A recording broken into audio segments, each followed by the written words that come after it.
Welcome to another exciting episode of the $1 Million Peddlers. I'm Papergoy. And I'm Mr-Magazine. And it's the Hump Day Happy Hour Salute. And today we enjoyed Someone bourbon. did. Yeah, so did my stomach. Yeah, that one hit you a little hard. I think you said it was, what was the Ed McMahon word you used, or Johnny Carson word you used? I don't know. Zinger. Yeah, exactly. It felt like it was fermenting in my stomach.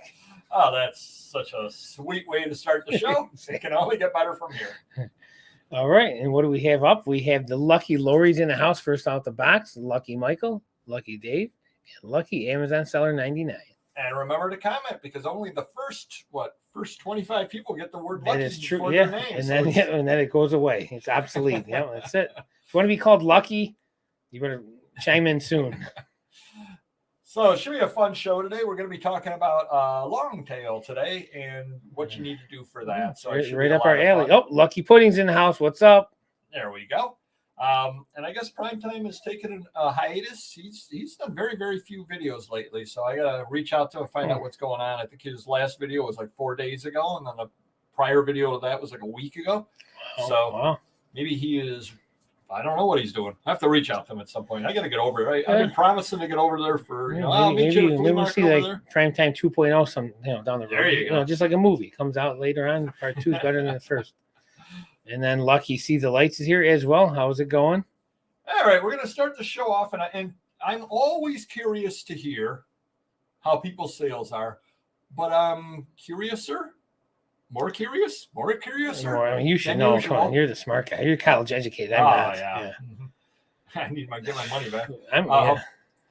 I'm more you're tongue-tied. You're very tongue-tied. Yeah. Shot. I'm more curious than usual as to how everybody's sales are doing. And we're going to start with you, Mr. Magazine, as is tradition. So I'm as happy as can be, I guess, at this point in the year. Amazon's good. We put our sales back up, so we're selling more stuff. eBay's, we've been plugging along. We've been higher than we've been in a long time. Steadily, every day we got higher sales. Website's good. DVD site's good. I'm able to pay for these big deals coming in, so I can't complain right now. And we'll get into those big deals in a moment. But I see somebody at least commented there. All right. On how sales are. I want to hear how everybody's Lucky sales Puddings was up 14%. Here for August. Okay. Wow. All right. My sales are, I hesitate to use the word good, but I'm going to use the word good. They're good. A lot of stuttering going on tonight. There is a lot of stuttering going on tonight. But the reason why I'm curious as to how everybody else's sales are is because I have been doing a lot with the item specifics. Every day I go on and I add, not the required ones, but the whatever the other ones were, the suggested. Yeah. And I probably have been doing 10 to 25 a day on the item specifics. They're not moving the item specific. The ones that I'm changing, I think I've gotten one watcher off of them. Nobody cares. Yeah. And I'm just doing it. What I'm doing this time, usually I jump around. I'm doing everything on page 1 and just trying to knock off page 1. Because the reason why is because those are all items that start with A, like astounding science fiction, analog science fiction, things like that. And then when I can make offers to watchers, I can see if those items are what is on there or not. I think one time an antiquarian book magazine was on there. Yeah, I've got some real winners under A. Talk about long tail. But they're not getting offers. People are not watching those. But I've had steady traffic, and every day ever since I started doing it, every day has been pretty good. So I want to see if other people's sales are doing well or not, or if this has something tied in to do with item specifics. Well, I am not doing item specifics, and my sales are very well. I can't complain really, but we are selling higher end items, so that's partly the reason money's coming in, and we have our sales on. So right, but, I don't do sales, so yeah. Lucky Kim's in the house. How's it going? Ready to start the long tail reselling game. Nice. Oh, very good. Good. Very good. Yep. So definitely, if you're new to the show, we usually hit the main topic about 40 minutes after. We have a lot of fun up until then. So stick around, and about 40 minutes after the show started, so about 8:10, we will be hitting the main topic just to tell you how it goes. And I'm a little concerned. I don't see Dawn in the house. Is she okay? Is she here? What's going on? Dawn, where are you? Well, we have you. That's better than putrid. It is better. That is better than putrid. So yeah. We got that one going there. Fair to middling. Oh, there we go. You don't hear that word very often. We heard it last week, John. Jones Well, once a week, you know. Fair to middling. I hear putrid every day in my life, I think. So there aren't very many putrid out there. So that's I do stock my supposed retail competition on the corner, and his sales, if it were me, I would say they're putrid. So surprisingly, he usually has some big days here and there, but it's been putrid all week for him, I think. And there's somebody that I watch as well, and his sales were pretty good, and I don't think he's doing item specifics. So the jury is still out on whether it's worth doing item specifics or not. Don't know yet. But again, I cannot complain about my Lucky sales. Lee is in the house. I love the L's tonight. Don't do the item specific. I didn't find it helped for me. Sales down for 2 days, but refreshed 500 listings today. Did really well today. Cheers. Good. Yeah, prove them wrong. You and me both. Again, but here's all that I'm doing. I literally have one of my tabs is open to the seller hub, and what I do is I just have the item specifics items up there, and every once in a while I'll tell you a perfect time when I do it. My printer takes a little bit of time to warm up to print out a shipping label. Wow. So while Sounds it's like my warming up wife. to print out, why is she printing out shipping labels? I'm not going to go there. While it's printing the shipping label out, I click over onto the tab and I click on one of the items, and it offers item specifics, and I click yeah. And do not ask me again. And so I can usually get one done while something's printing out. So I'm not really spending any real time on it. It's just kind of time that I'm using otherwise. Nice. Yeah. And again, I want to see, because I cannot complain about my sales, which trust me, I want to. $1 million peddlers did sell one item, and I did sell one item on Etsy that was a low week, and they didn't sell it until today. Somebody must have known we were going live and said, throw them a bone, and they bought something on Etsy. Oh, nice. How about buys? Anybody out there buying anything? How about you, Mr-Magazine? Well, we got the balls rolling. We got 5 out-of-state deals working right now. We got the pods getting pulled out. Everything's getting pulled out and transferred down to Pennsylvania. That's this weekend. Next weekend, I'm supposed to be going to Connecticut for the big toy magazine autograph card collection. It's an expensive one. And then the end of the month, we finally struck a deal with a trucking company. I rented an 18-wheeler and a driver. So that's going to be the 24th of this month. Going to Georgia for the 1,500 boxes, 150,000 magazines we're going to load up. And I suckered Papergoy and the Random Neighborhood Kid to join me. So that should be a fun 2-day trip. Well, except Random Neighborhood Kid will be running the GoPro, and I'll be talking the entire time. Yeah, can't argue with that. I still got to get permission, but I don't see any issues going on. I just forgot, but I'll run that by her this week. But yeah, 18-wheeler, it was hard to get one just to orchestrate everything. Like we needed this day, the 24th, 8 a.m. And I was at a party last week with some friends from my kid's school, and they were doing a fundraiser. And I met one of the managers at a trucking company, and he was able to fulfill my needs. So I'm very happy with that. And it was probably what I wanted to pay. Cheaper than I thought the high price would be on it. So I can't argue with that. It's saving 2 Penske trucks. It's saving me driving home. So, it's a little pricey, but it's worth the money, I think. Oh, that should be really good too, though. We'll definitely do a good video. I got to sit down with Random Neighborhood Kid and talk about exactly how we want to do and what we want to do. But we definitely do want to bring you a video on the logistics of a deal like this, because for many of us, it's going to be a once-in-a-lifetime type deal. I wouldn't even know where to start. I certainly would reach out to Chuck. And I know in the past, I know that Primetime, when he bought that huge comic collection, I know he reached out to me to ask me a little bit of advice on size of the truck and all that kind of stuff. And I reached out to Mr-Magazine, and I replied back to Primetime, here's what you need, here's what you need, here's what, a couple of tips on it. So you just absolutely never know when a big deal is going to come along. And we want to do basically the definitive video on big deals. And then all of a sudden, at some point in the future, you have the opportunity for that deal. You say, hey, I know the $1 Million Peddlers did a video about it. You just search that one out, and don't forget this. Oh, don't forget this. Don't, because there's a lot of things to orchestrate. I mean, we had a backup plan with Penske trucks and my buddy's warehouse down in Georgia, but this would have made it simpler this way. It probably cost the same, but much easier if you factor everything in. So, and we did ship down 300 banker boxes. I got to ship down another 300 banker boxes Friday.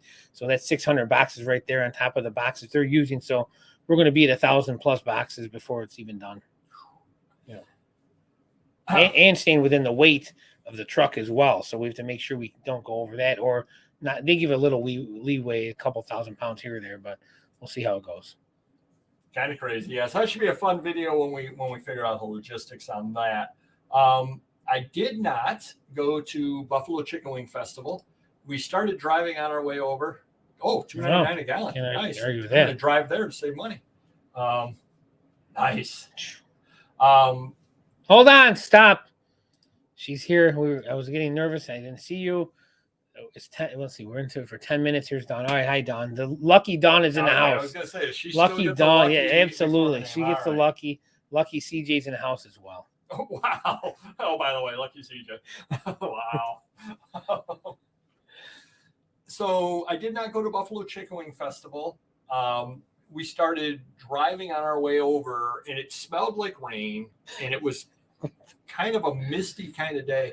And it started raining, and we just said, why don't we just stop for breakfast? And we stopped for breakfast, and it was raining. We kind of drove back home, and it rained all day long. And basically, because these are outdoor flea markets we were going to on our way, there wouldn't have been anything at the flea markets. Right. And then did I really want to eat chicken wings in the middle of the rain? It wasn't a bad rain, but it was. I'm sure they had the pavilions where you're not going to be eating chicken wings in the rain. You're going to be it was in Bill Stadium. Oh my goodness, great! All right, that goes to show you what I know.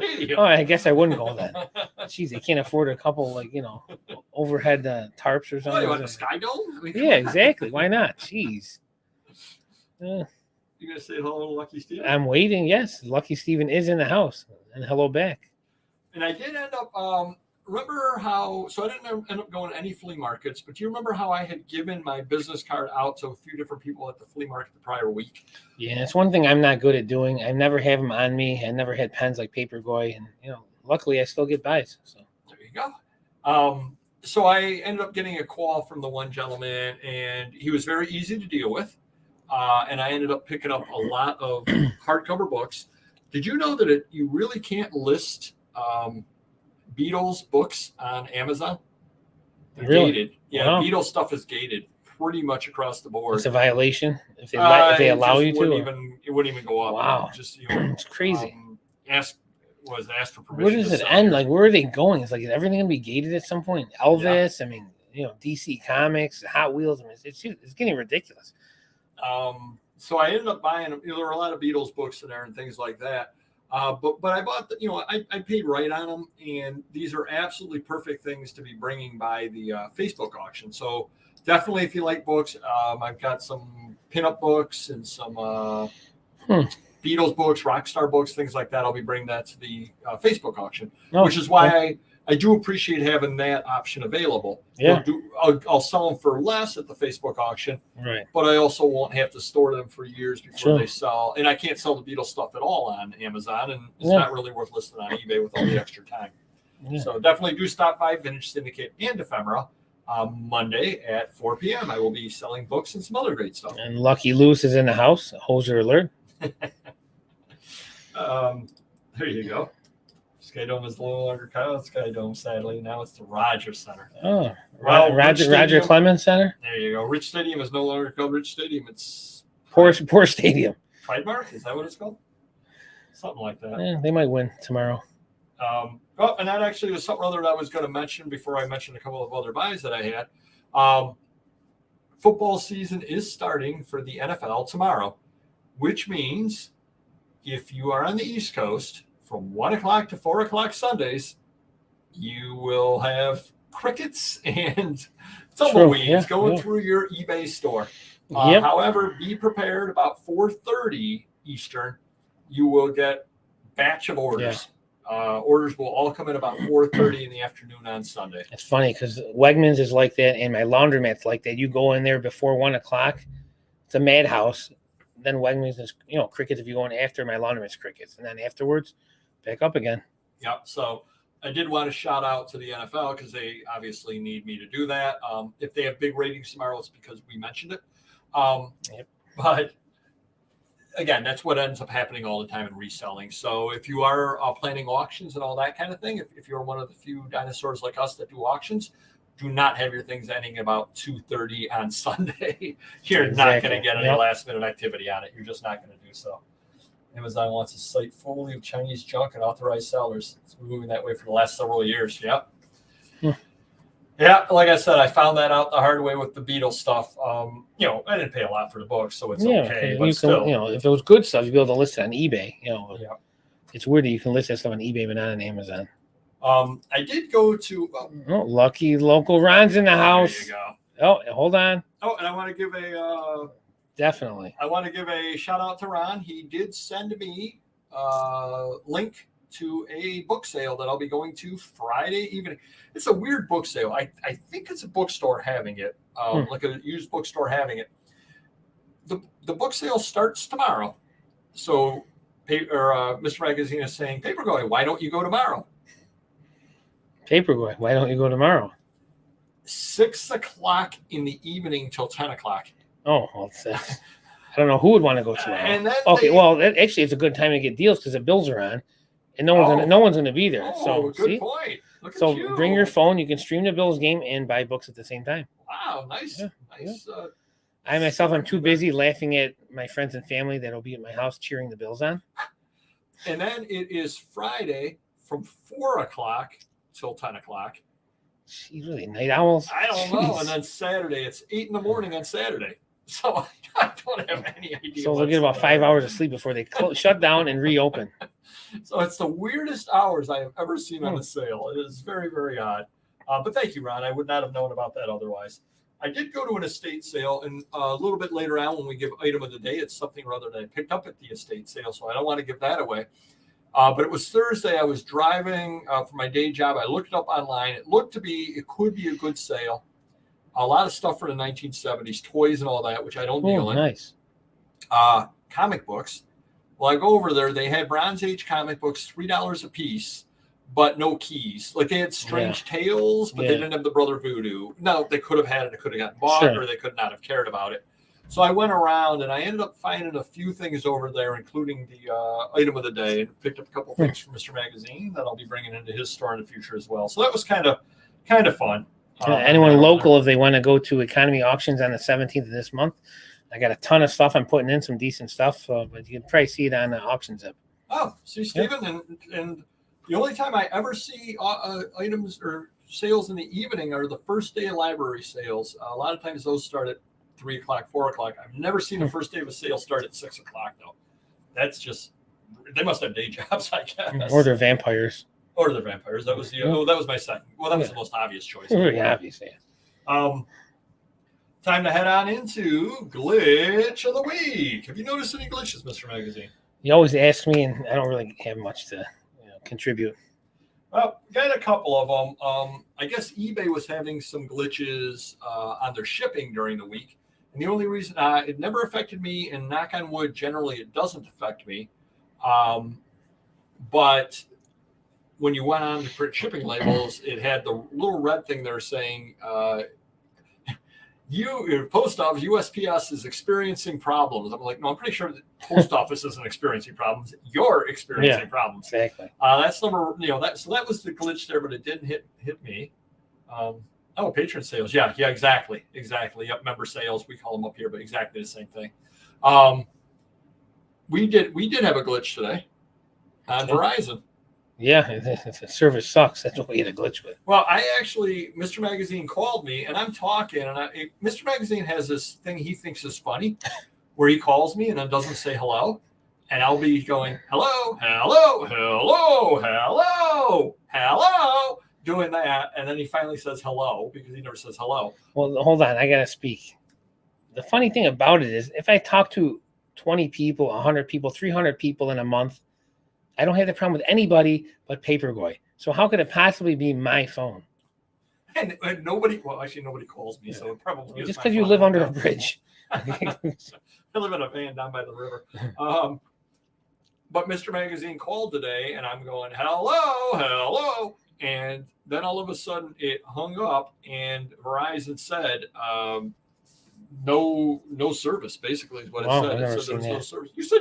no bars. I look at no bars. Oh, I texted you when I said that I got an error that said that there was no service available, and you said mine said the same thing. Yeah, I couldn't hear you. I was just going along with you, make you feel good. I texted you. Oh, I was joking. Now I remember I was joking.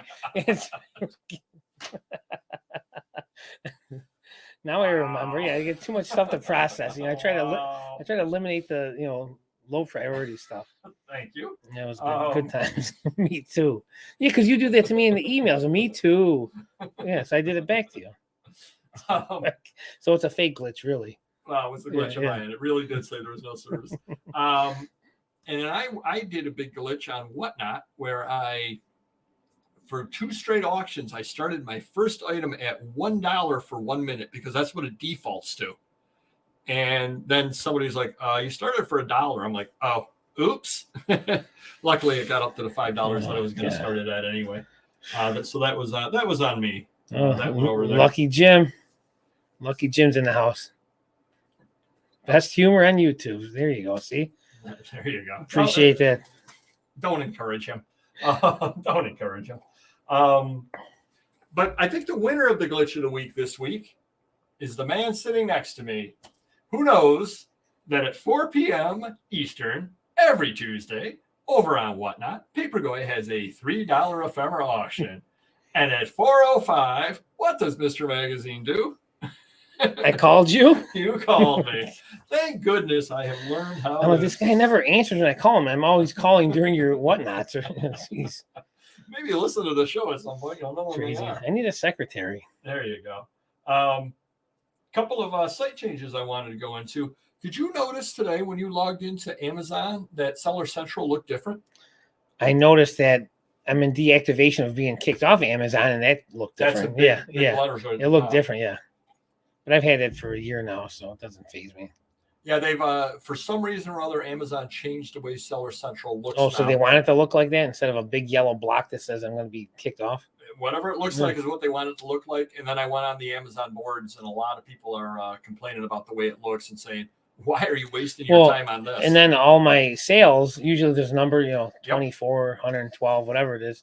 Now I got to click on this other thing and then click on another thing to get the actual sales to print out. Yeah. No, that's intentional. Oh, wow. That's intentional. Yeah, they got some winners running that place. And then one of the subscribers reached out to me and asked a question. And so I did a little bit of research on it.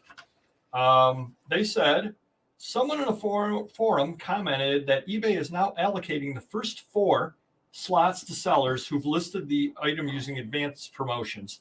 I don't know if this is true. I can't find anything pertinent in a Google search, but if it is, wow, pay to play. I don't know about the advanced promotions, but I did do a bunch of searches on common items. Like I needed to buy some K-Cup coffee, which is about as common of an item as you can get. And I needed to buy, I think I did a search on Time Magazine was the other thing I did a search on. And sure enough, the first 4 items that come up under Best Match are all promoted. Wow. So you are getting, if you do Best Match, you definitely are showing up or potentially showing up as one of the first 4 items on the page on big searches. Now, I don't know about on small searches or anything like that. But I figure Time Magazine's got a lot of items, and I figure K-Cup Coffee has a lot of items. Right. Sure enough, the first 4 are all promoted. So the first 4 things you see are promoted. Just take that as you may. I guess at least it's working the way they want it to work. Yep. Upgrade or always downgrade. Yeah, right. More click to. Although I will say this, Lee, I do have to give props out to eBay. I hated their new listing tool when it started. I've gotten used to it, but they've also changed it some and they've made it better. So it's fewer clicks now. And that was the biggest problem we had with the original one when they rolled out the new one was you had to click a lot of different places. It's a lot fewer clicks now than it originally was. So they've done good listening to people and taking feedback. And I know a lot of people don't say positive things about eBay, but that is a positive. Your people still are not on that, huh? Not that I've heard yet. Well, they would definitely tell you. Yeah. They would definitely tell you. Now we're going to head on into, thanks to local Mike for this idea. I'm going to thank him till the cows come home. And this is item of the week. And the item of the week this week is something or other that I picked up at the estate sale. And do you recall, Mr. Magazine, 10 minutes ago, when I talked about the estate sale, what kind of items they had there, generally speaking?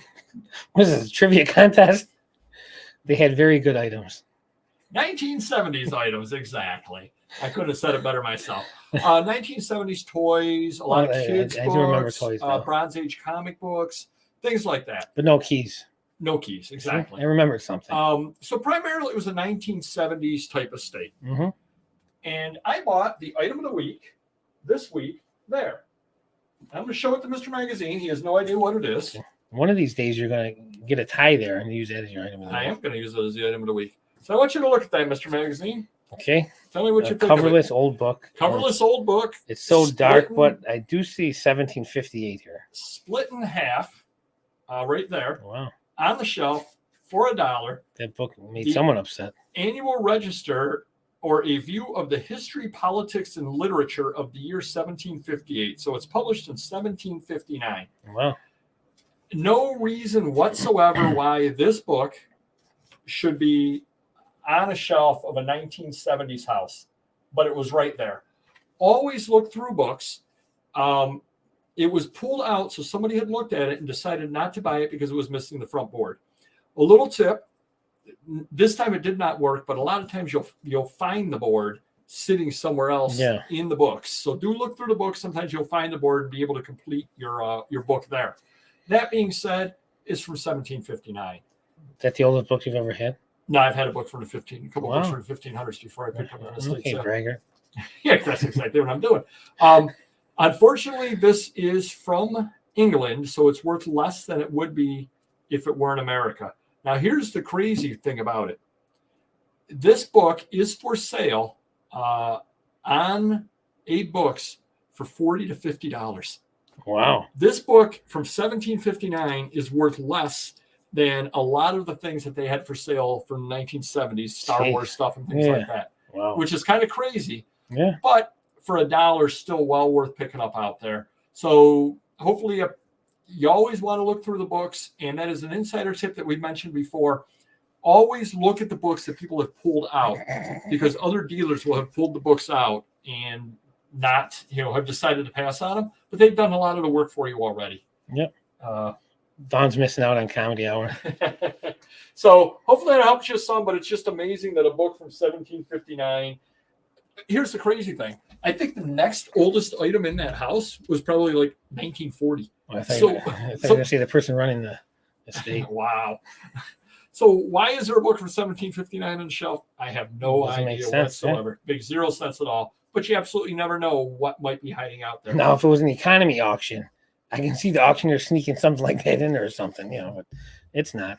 Well, but here's the other question, or the other point.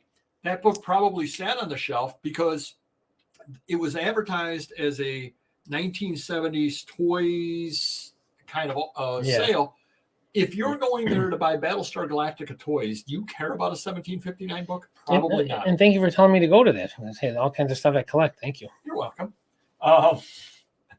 I think I told you, but no service. I didn't hear you exactly. I didn't hear Star Wars or 70s or Battlestar Galactica. The number is 13. Exactly. Nice.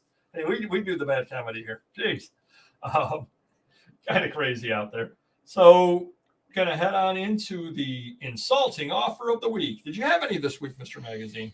It's all usual run-of-the-mill, $3 for a $10 card. And nothing, they're all insulting, but not crazy worth talking about. See, and I woke up this morning or yesterday morning to a whole bunch of 40% offers, which are insulting because I have free shipping.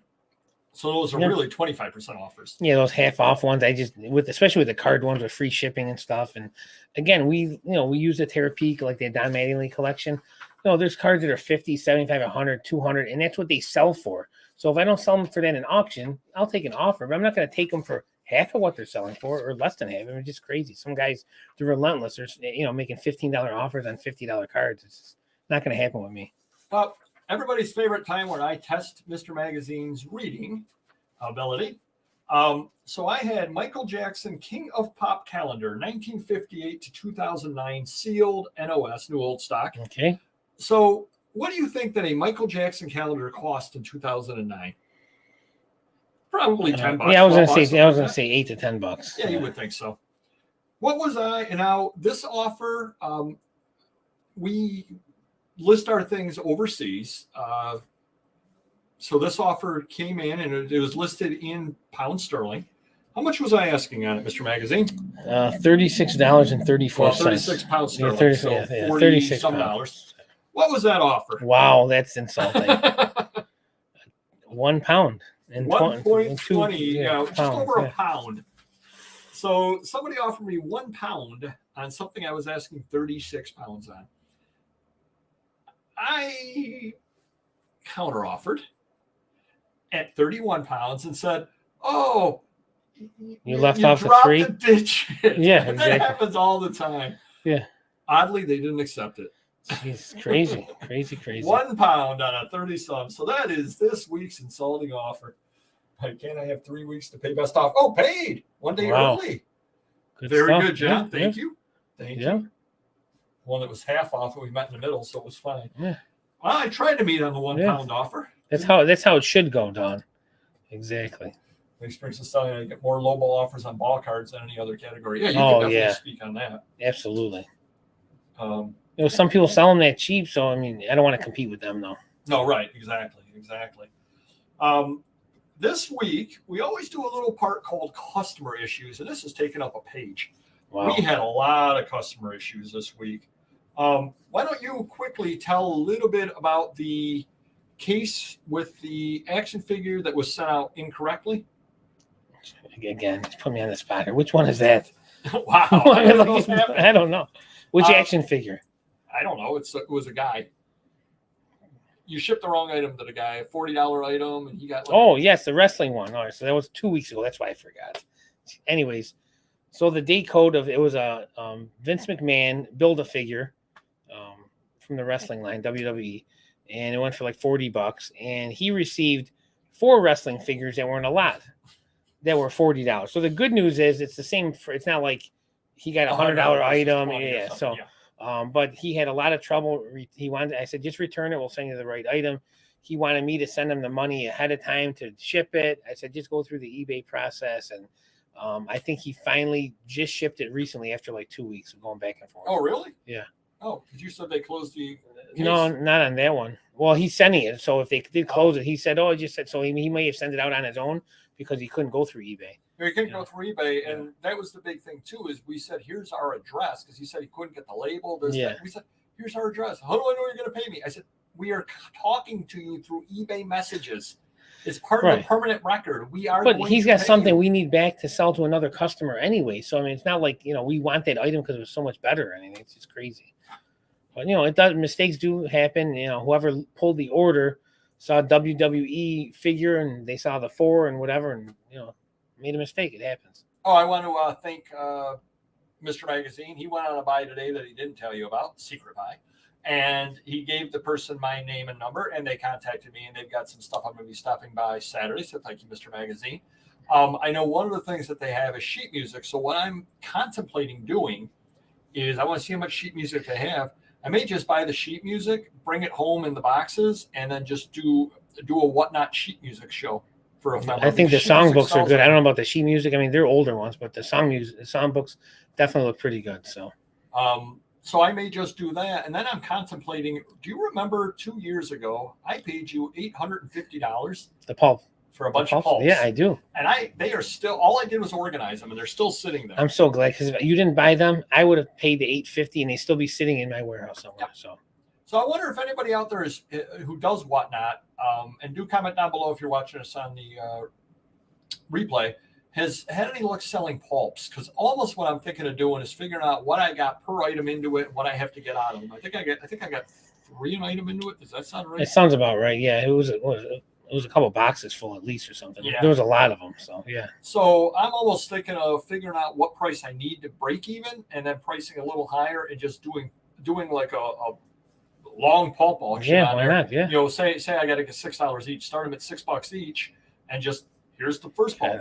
I hope you don't get like $400 out of them. I'm going to hear the end. I'll never hear the end of it. Yeah, one sells for $6. Like I wasted 12 hours to sell one $6 pulp. Or there's a whatnot glitch, and it's a $1 auction for the first one, and that turned out to be $100 item, and that's what they got. No, I would never point that out to you. Amazon closed an A to Z claim for me. Oh, good for them. Did not count against me. A guy ordered a Life magazine and then put an A to Z claim because it did not contain the article that he thought was in there. So Amazon then closed it, refunded the guy his money, but told me it didn't affect my metrics whatsoever because I delivered the magazine that was ordered on time and he received it. So kind of crazy. Pulps. Just wondered if anybody has sold pulps on whatnot. Because I have sold sheet music and that does seem to sell. So I might just, depending on how much they have, I might just sell that on there. If you do well, maybe do an orange juice auction. You probably do better with the pulps there. Nice. I see what you did there. Best humor on YouTube. Oh boy. So then I sold I sold a bunch of Armed Service Edition paper bags for a box of 50 of $10. Oh, that's nice. Those are nice. Yeah, there is a Superman one out there. So if you do find that, reach out to me. I'm interested in that one. That one I would want for my own collection. So I sold a Kentucky Derby glass. And we did a video about this before the show for one of our studio shows about biting your tongue to get a little bit of a preview. But the gentleman got the glass and he said, this isn't a legitimate glass. It's from 1964. I did not make it in my basement. Spoiler alert. I don't know how to make Kentucky Derby glasses in my basement. It's supposed to have this and it's supposed to do this and it's supposed to. And all I did was say, please return for a full refund. And he keeps telling me why this glass isn't good. And part of me wanted to say, sir, it was pictured. You got exactly what was pictured. The funny thing is, he sent me a picture of the glass telling me what was wrong with it. It's like, that's exactly what I sent you. Now, if he uses this for the rambling story of the week, I would have heard this story 3 times today. I'm just saying. Oh, that's good to hear, Don. Yeah, Don reached out to us and asked some help on some German items. I got a question I bought from that lady today. She had a record player in the case, probably from the 60s, 50s, I don't know. And it had a plate on it that said, property of the U.S. government for the blind. Oh. I don't know if you can sell that. Yeah. Weird things. I thought it was kind of unique enough, but, again. It might be old enough, but they might have gotten it for free back in the day. Right, yeah. So, yeah, I don't know on that one. I know sometimes on that. And then I had another guy contact me asking me, has this item gone out? And I said, yes. Or I said, certainly. And he goes, well, tracking shows. I go, we don't scan at the local post office. Well, it was shipped out on, and I so much wanted to say, sir, you do understand it was a holiday weekend. No, that's true too. Go out slowly, and if they're behind. Yeah, and again, like I get my mail picked up at 4 or 5 o'clock every day, so now it's going out Tuesday late, which is really Wednesday, so it could be 5 days. Last thing I want to speak about is that's right. I think it did say that the record player maybe. Public domain. Yes. We were talking about last week. Yes. Is Winnie the Pooh on there now? Yeah.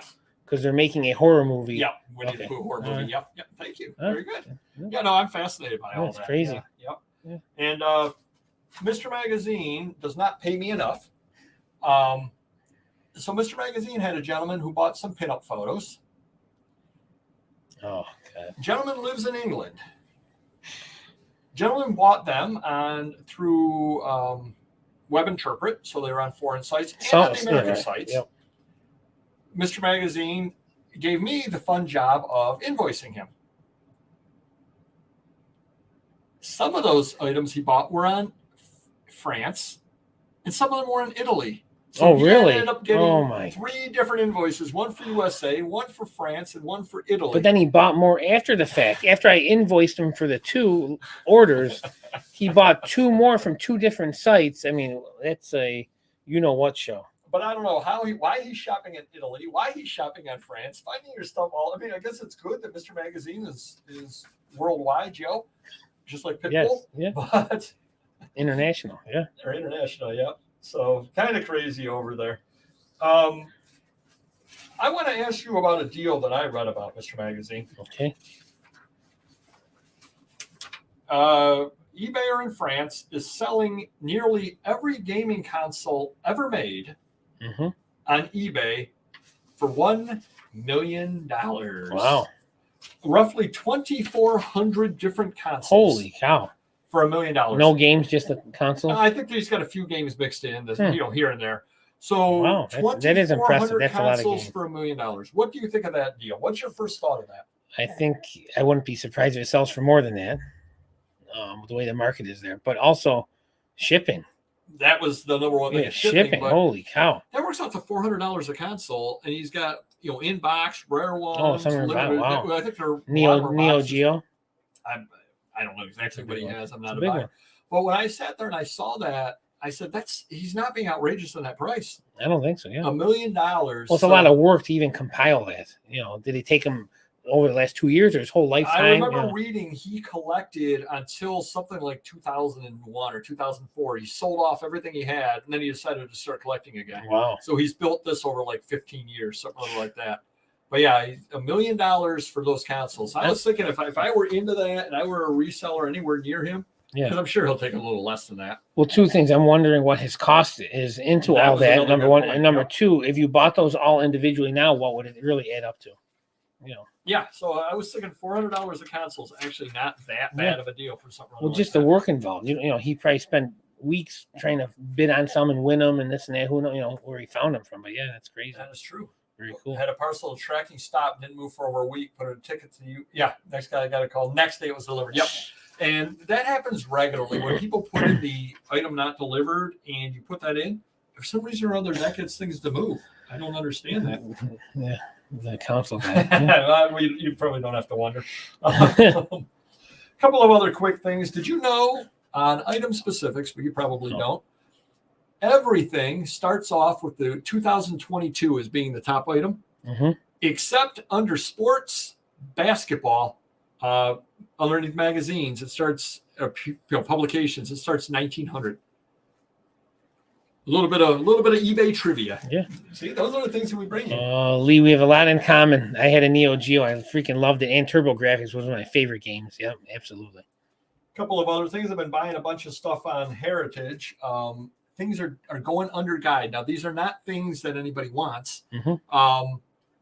But certainly the lesser issues of stuff definitely have cooled off a lot. And I know we've seen that in the card market. And you see it in the comic market too. The keys are obviously still going very, very well. But I'm buying some off things that I just kind of have always wanted, and I'm getting good deals on them. So the prices are coming down. So if you're a comic collector, hold out. You're going to be able to getting stuff cheap if it's not really, really good. And then I ended up doing some old school listing on Monday. Oh, nice. Sporting news that I bought in 2020. You were with me when I bought it in 2020. Where were we at? Auburn. You passed that deal out to me, $6,000 deal. Yeah. Good stuff in there. Yeah. One picture, what's on the cover? One picture, what's on the cover? Boom, boom, boom. And when you don't worry about quality listings. Yeah. What decade were they from? 1990s. Okay. Listing or 1980s. Listings fly when you don't really worry too much about it. Again, what am I going to do? Go through them all and say, exactly. There's a Larry Bird picture on page 72.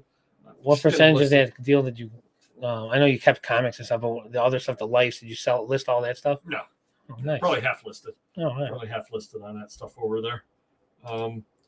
List your Halloween stuff if you have not done so already. I've made myself a note to do it to make myself certain that I do it.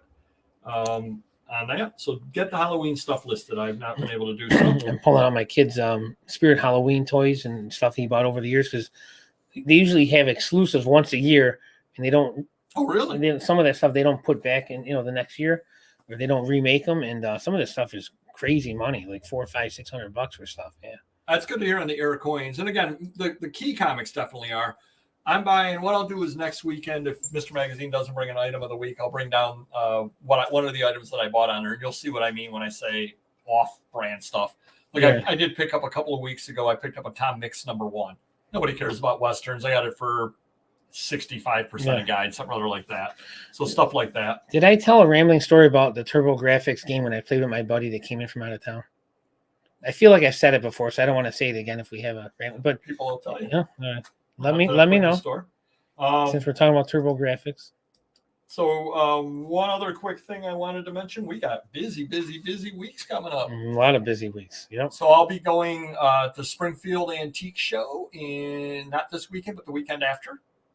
I will be going with Mr. Magazine down to Georgia, and then I will be going to the Allentown Paper Show. Nice. So 3 straight busy weeks. Yeah, so I got to get some stuff listed in between there. I'm going to Connecticut in 2 weeks. Then we're going to Georgia the week after that. Then we got a deal in Boston, a deal in Ohio, and who knows where else. Oh yeah, that Scream Ghost Mask. Those are really, really good. Yeah, some of the but even if we walked in there yesterday, some of the like Jason masks, they're like $80. And they're just like rubber masks. Some of that stuff. Really, it's crazy.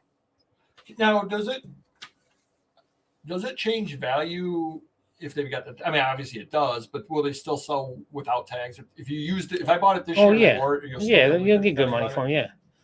Yeah, it's crazy. Michael Myers mask was like $80 or $90. I mean, it's crazy. People buy it obviously, and they're just rubber masks.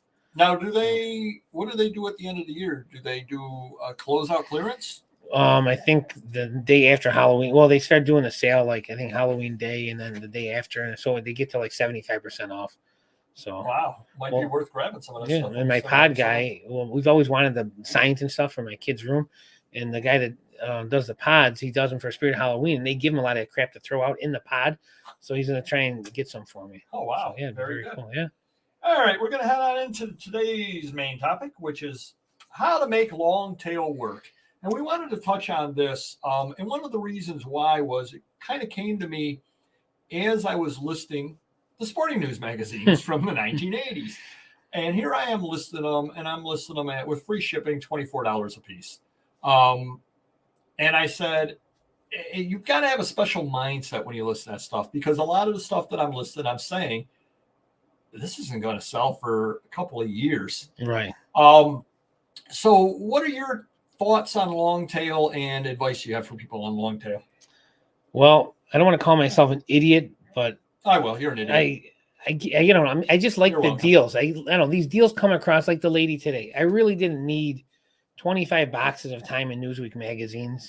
They do sell. We do well with them. They are perfect long tail. I guess my view on it now is I got the computer guy who could probably list 500-600 now in a day, because most of them are probably on Amazon.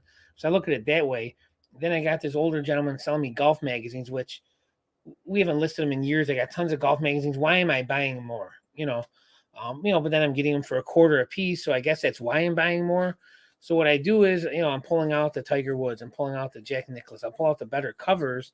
And then the rest are going into the pod that the guy's going to take this week. So I'm going through stuff and kind of weeding out. So I'm paying for them, but then again, I'm giving them away into a pod and taking the better stuff, cherry picking them. But I don't know. I really don't need to keep buying magazines. We have pods and pods full of them, basements, and I'm just an obsession. Or I just, for $0.25, you can't go wrong. Is that what I'm looking at here? I don't know. And I guess that's probably the first thing if anybody is thinking of getting into the long tail. The price has to be right, and the price can be right. And that's the whole thing. Now, if you're paying good prices, high prices on stuff, you will sink if you do that with long tail stuff, because the turnaround just is not there. Yeah. Now, Mr. Magazine, one of the big things that he always does, and he has to do it because he has a certain cost structure that I don't have. And that is, you list a lot of lower margin. And that's probably the best advantage of long tail is it's high margin stuff. Right. Which is what pays off. You can hold on to it for a long period of time because it's high margin. Right. But what you do is you do list a fair amount of lower margin stuff, but fast moving stuff. Right.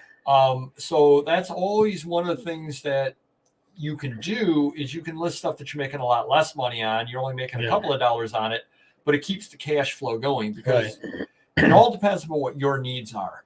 Mr. Magazine has needs to have cash flow because he's got payroll.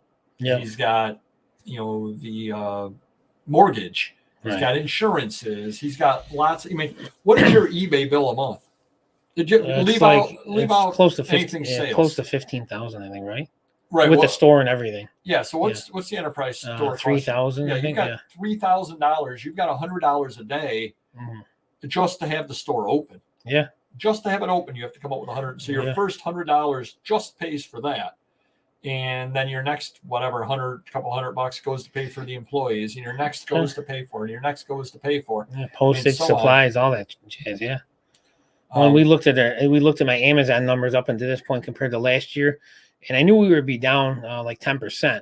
But I think the good news is we're probably making more profit, because a lot of that money last year was on those boxes of cards, the blasters and stuff. And, I probably spent $100,000 on blasters last year, and, I probably made 5% on the sales of them. So I didn't make a lot of profit, where now we're down 10%, but I'm not selling blasters. I'm selling comics and magazines and sports cards where I make more profit. So I think that's, good thing moving forward for sure. Nice dry basement comment there, Lee. Yeah. Quantity too. We can buy 2 of them. I'm in. You can stream or do whatever we play against each other. Yeah, TurboGrafx. Yeah, that'd be great. But I think one of the biggest things with that is you have to take a look at your situation. If you are going out and you are going to count on you, we'll leave out the limits that eBay puts on you. Let's just pretend that you aren't limited to 5 items. Good luck making a living doing that. Just say that you are unlimited in the number of items you list. Unless you're able to list 500 items a day, which is very difficult for most people. You've got somebody doing something other with the program able to do it. Unless you're able to get your stock up very, very quickly, you'll starve before the long tail actually works. You just will, because you'll be putting the stuff up, especially if you're asking reasonable prices on it. Reasonable, by that I mean prices you should be asking. You're not, not buying these magazines at a quarter piece and selling them at $5 a piece. You might sell a number that way, but you're doing a lot of work for nothing at that point. That's really what it comes down to. So you're asking the $15, $20, $25 on a magazine. You better have a second source of income. You better be doing it as I am, where I've got the day job and it's just kind of extra money coming in. The only way that it really will work is if you've got a lot of value. How many items do you have listed between eBay and Amazon? Let's see. 300,000, 400,000? No, it's like 500,000. We got 300,000 Amazon and 200,000 eBay. Okay, so you have 500,000 items listed. When you have 500,000 items listed, even if every one of those items is long tail, you're going to sell some, period, end of story. Right. Even my bad days, I'm going to sell 100 items. I think 150 is our lowest, but yeah. Yeah, you're going to sell 150 to 200 items because you've got such a stock. So these are all things that you need to think about if you want to get into the long tail. It's not the right thing if you have immediate needs, just by the very definition of long tail. It's not the right thing for that. If you have immediate needs, you're going to want to go a different way, whether it's retail, RA, whether it's sending stuff into Amazon that's fast selling that you can move out. Those are all things that you would want to do for that. Or do like local Mike does. I've talked with him before. He'll go around like the card show and he'll pick stuff off dealers' tables that he knows he can make some money on, and he'll pay whatever $100 on a Mickey Mantle card, and he knows somebody else will buy it from him for $150, and he makes that $50 walking across the show. Hey, nothing wrong with that. You do that 4 or 5 times at the show. You put a couple $100 in your pocket. That's great. Yeah, takes a lot of experience to do it, and you got to also have the buyer set up. Right. We don't do it that way. We would go to the dealer and say, what do you want for that entire box of cards right over there? Pay $1 a card and list them all at, $15 to $20 a card, and wait and wait and wait and wait. Yeah. And 8 card deals later, some of the stuff from the first deal starts selling. Right. And that's just the way the long tail works. Sure. So there's nothing wrong with doing it, but you have to have your eyes wide open going in. If you have immediate cash flow needs, don't do it, or just do it on the side, but do something else in order to meet your needs, because you're not going to be able to meet the needs starting out doing long tail. Right. Yeah. Would you agree with that? Absolutely. Even when I hire an employee, I'm really losing money with this employee for it could be a year or two, and then they quit and move on, and then now I'm making money because their stuff's starting to sell, and now I don't have to pay them. So it's a bonus at that point. Not that I want to lose employees, but I get a new employee, takes their spot, and their stuff's starting to sell because they've been there a while. So. Well, and that's actually a really good point. Every employee you hire, that happens with. So the first 2 weeks, you're losing money on them. And then at some point, whether it's a month, 2 months, 3 months in, you're breaking even on them, where you're paying them a couple $100 for the day, whatever it works out to. Right. $15 times $8 an hour, or $8 an hour, 8 hours, $120, whatever it works out to. And you're selling enough of their stuff to cover their costs. Right. Sure. Yeah. On old stuff, and they're listing new stuff. Yeah. And day after day after day. Of course, the problem comes in when you get them involved in things that aren't listing, because those days aren't listing anything whatsoever. Yeah. Or when you're hiring the employees who are the backbone, the people that pool items. Right. or the grunts in the warehouse that move stuff. They're needed. Pullers, packers, yeah, sure. But they're not making you any money. Right. So there's always that problem as well. So hopefully that helps you a little bit there with the long tail. Do comment down below. Do reach out to us, the $1,000,000peddlers@gmail.com. Be more than willing to answer any questions you may have about it. We didn't know we were doing long tail when we started. And I kind of wish that YouTube were around at that time, because we were just kind of listing stuff and just kind of realizing without putting the names on it, realizing that, hey, if we have 100 items listed and we have 200 items listed, we sell more stuff with 200. If we have 400 listed, we sell more stuff. But we weren't able to put a name, and we didn't really have any kind of a theory or any kind of a plan, really. It was just keep listing more stuff, grow bigger. Yeah. And now that we kind of understand it, we were wondering, hey, why is everything, we're not making a lot of money off the stuff. Well, yeah, because you keep buying stuff, you keep putting stuff up there. Yeah. But over time, it does pay off. So I would say that if you're thinking of getting in long tail and you've got a horizon, you're set to retire in 3 years. You can start today and start building into it, and you'll hit the ground running when retirement time comes. Perfect for that. Yeah. You've got a day job and you want to do something or other on the side, and you've got some space, because I think that's the other biggest thing about absolutely long tail. You definitely do need a lot of space. There's no doubt at all about it. I've got a pretty good sized house, and it's all over the living room, and I keep moving stuff, and it keeps getting all over the living room. You've got a pretty good sized warehouse. Do check out the warehouse tour if you haven't already. And how about the shop, the garage? That place is loaded with inventory too. Good stuff too. Yeah, it's crazy. Yeah, and it just can barely move. You can barely move in the garage too. Oh, thank you, Lee. Yeah, I appreciate that. Yeah, giving us a thumbs up at this point. Getting everybody to hit the thumbs up is like getting everyone to give you feedback on eBay. Yeah. There you go. Interesting way to think about when we go into long tail items. Yeah, definitely. Oh, thank you. Yeah, definitely. And I know that I'm happy with the decision I made for the long tail for a lot of different reasons. Another, and this just came to me, another reason why long tail works for me is because of my personality. I'm risk averse. I just am. You were saying that you were getting some good deals from this lady's house that you gave me the lead on. Yeah. I am not going to be overpaying for sheet music. I guarantee you that. I mean, from what you've told me, I'm not going to be overpaying for sheet music. Right. It gives me the opportunity to make money. Even if all I do is come here and say, okay, I'm doing a whatnot sheet music thing. Yeah. I always start my auctions, my ephemera auctions at $3. I would have 5 pieces of sheet music. So as long as I pay less than a quarter a piece, I can sell it for 60 cents and I make a little bit of money.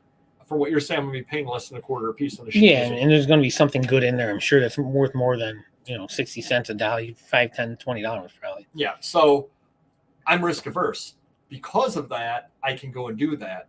I know somebody or other, I've dealt with him before, that gets into comic books, and his business plan is he'll buy a comic book for $8,000 and knows somebody. And again, his is whole networking. I think we've talked about him before. He'll flip it to somebody else for $8,400. Yeah. He makes $400 flipping it, being the middleman on stuff. There's a lot of risk involved in that. Yeah. Sure. $8,400. Do you know how many comic books I'm getting for $8,400? A lot. Yeah. I'm not going to lose money on it. I'm just not going to, my entire 3 seasons room will be completely filled up. So if you're risk averse, certainly the long tail is great because you're not paying much for stuff. If you need a lot of money coming in, do not try it. Again, it's not for that. It's for the slow, steady. Definitely slow, steady. Would you agree with that? Absolutely. Yeah. And the stuff we buy, that's at our disposal regularly is perfect for that too. We're not going to be flipping Life magazines unless we want to sell them for $1. Basically, we put the money on there, and it takes time to get what you want out of it. Immediate cash flow needs, but most of the stuff that does move super quickly are things that would be miserable listing. Yeah, RA is also a huge crapshoot. Yeah, it's a big crapshoot here as well. Long tail is such a bad word on so many other YouTube sites. It makes me think, but I like the system so much more. I find it less stressful. Yeah, and Lewis, reach out to me. Comment down below. To remind me to do this, because I will forget. I guess I could write it down. At some point, we're going to give some numbers, because you always hear people talking about what their sell-through rates are and how fast they sell things and how quickly. And if you're coming from the world where you're turning your entire inventory in 6 months, you have a rude awakening with long tail. You just absolutely do. I've got things listed right now that have been listed since 2008. I'm doing the item specifics as we talked earlier.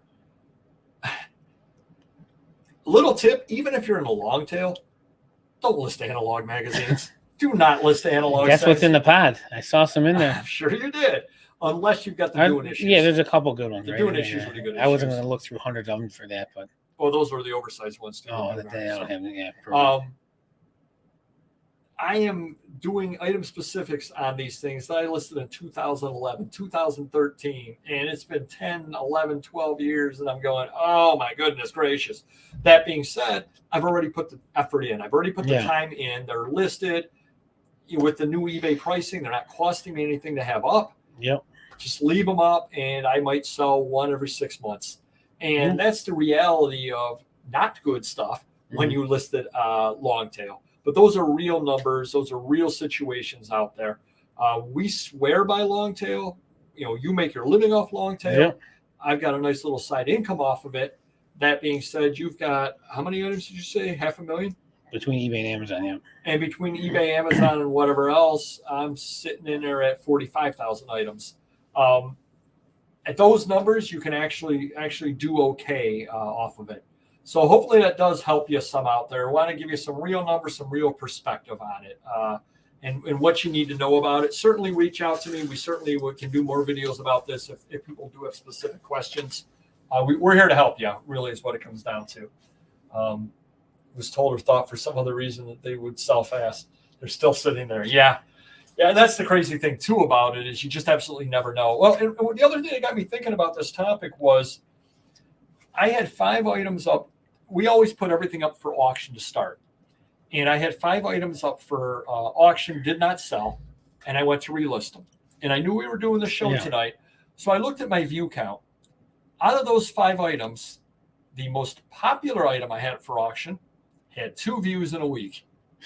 One of the items had 0 views in a week as an auction. Now, granted, it's a 1976 bicentennial book about Weedsport, New York. Come on, people out there in Weedsport, you want this book. But that's the kind of book that when you're listing it, you just absolutely know it's going to be long tail. Give you another example. Mr-Magazine had mentioned that the person that I'm going to buy from on Saturday, not certain if they want to sell it or not, but they've got a lot of yearbooks. Yearbooks are absolutely long tail items, generally speaking. You have to find that right. I mean, unless you've got something like Kobe Bryant's high school yearbook or something like that. LeBron James high school yearbook. Speaking of yearbooks, I did find all the 4 George Lucases I bought years ago. Oh, very good. Yeah. George Lucas, those will sell as well. But if you've just got some local yearbooks, those are going to be long tail. You have to find the right person that comes along that, whatever reason, they were in the class, their grandfather was in the class, they happen to collect that school, whatever the reason happens to be, and it may take them years to come along and find your stuff. And that's a reason why if you go on the web, there are places out there that sell nothing but yearbooks, and they're asking $75 to $125 per yearbook for that reason alone. They've got all the money into the year. Well, they probably paid $1 each on the yearbooks, but they've got all the money into the website, into the search engine, so you can search for your class. You can do this, you can do that. Yeah. When you find it, hey, there's one copy I can find. They want $75. I'm just going to pay $75 on it at that point. Exactly. So they have a long-term model that works for them. If you're buying yearbooks thinking you're going to be able to flip them right away, unless they're Kobe Bryant, good luck to you on that. Yeah. Bolos are fleeting too. Yeah, often they are. They definitely are. Things do change. So hopefully that helps you a little bit over there on long tail. We could go on all night about that, but we won't. Do you mind if I do a rambling story? Go for it, yeah. All right, we're going to head on into the rambling story of the week. I didn't talk about the New Year's, did I? I don't believe I've ever told this story before. If you did, I probably wouldn't remember anyway. That's a good point. Yeah. If this is a repeat, I do apologize. I don't believe it is, though. So my day job a number of years ago took me out to do an audit with a business. And the bookkeeper came in special for the audit, and she had to be 80 years old, something or other like that. And I swear I think I told this before, but there's probably new people out there. And I was doing her audit on New Year's Eve because I work on New Year's Eve. Write your legislator, I need more vacation time. And so she said, do you have any big plans for tonight? And I said, no, I don't have any big plans. I said, at my age, I'm lucky if I can stay up till midnight. And she laughed because, of course, she's 80 years old and I only look 80. And she goes, oh, no, I watch all of the shows. It's great. And I watch Ryan Seacrest. And she starts naming all these different shows and starts talking about Kathy Griffin and Anderson Cooper and how they have their banter. And she loves that. She loves that, this, that. And then she said, and I forgot if it was Ryan Seacrest, whoever it was. And tonight they're going to have on Pitbull. I love Pitbull.